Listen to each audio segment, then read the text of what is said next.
Why Tom Hardy is the perfect actor to play Venom. Sony had already surprised everyone once with the simple fact they're moving a Venom standalone film into production with a fall 2018 release date, but now they've one-upped themselves by casting Tom Hardy. Yes, Tom Hardy, man of a million, equally incomprehensible voices and all-round class act will be playing Eddie Brock in Rueben Fleischer's film based on the corrupted Spider-Man villain.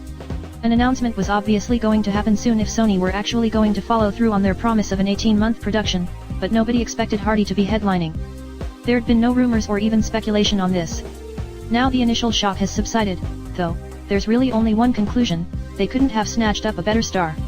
Specifically for this project, Hardy has experience in the blockbuster and superhero arena. Obviously, he played villain Bane in The Dark Knight Rises and was for a time attached to Suicide Squad before scheduling conflicts with The Revenant forced him to drop out, and through his repeated collaboration with Christopher Nolan, besides Rises he's been in Inception and the upcoming Dunkirk, has managed to notch up several tentpole releases despite a more artistic angling. This is rather rudimentary, but beyond evident acting prowess and an understanding of how to play to fans, it means he'll be well equipped to deal with what is going to be a breakneck production. Of course, there is also the acting prowess, and here's where the choice becomes genius. Hardy's skill set is perfect for the resentful, trapped Eddie Brock. In the comics he's shown up by Spider-Man before allowing the Venom symbiote to use that rage to turn him into a supervillain.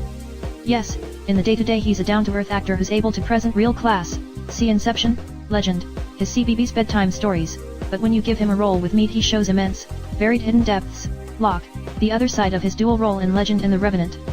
The popular joke is that it's all funny voices and anger, but each one has a dual vulnerability within them, as well as in contrast to his more conventional turns. And then there's Bronson.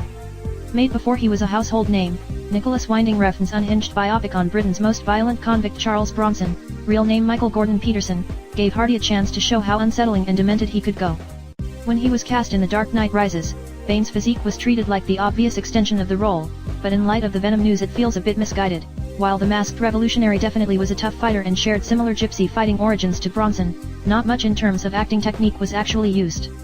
The intense unpredictability that made Bronson so utterly terrifying and captivating has yet to be matched in Hardy's subsequent career, but is ripe to be channeled into Brock. He's also a fan, something the official Sony announcement, featuring Hardy wearing a Venom t-shirt, really hammer home. Such assurances are commonplace in the modern blockbuster landscape where studios are keen to telegraph to fans that they've hired the right person for their beloved property, but with Hardy the choice feels genuine. He's not one to sign onto a project lightly, which further suggests that Sony will get Venom right this time. As Spider-Man fans painfully know, this won't be the first time the symbiote has appeared on the big screen.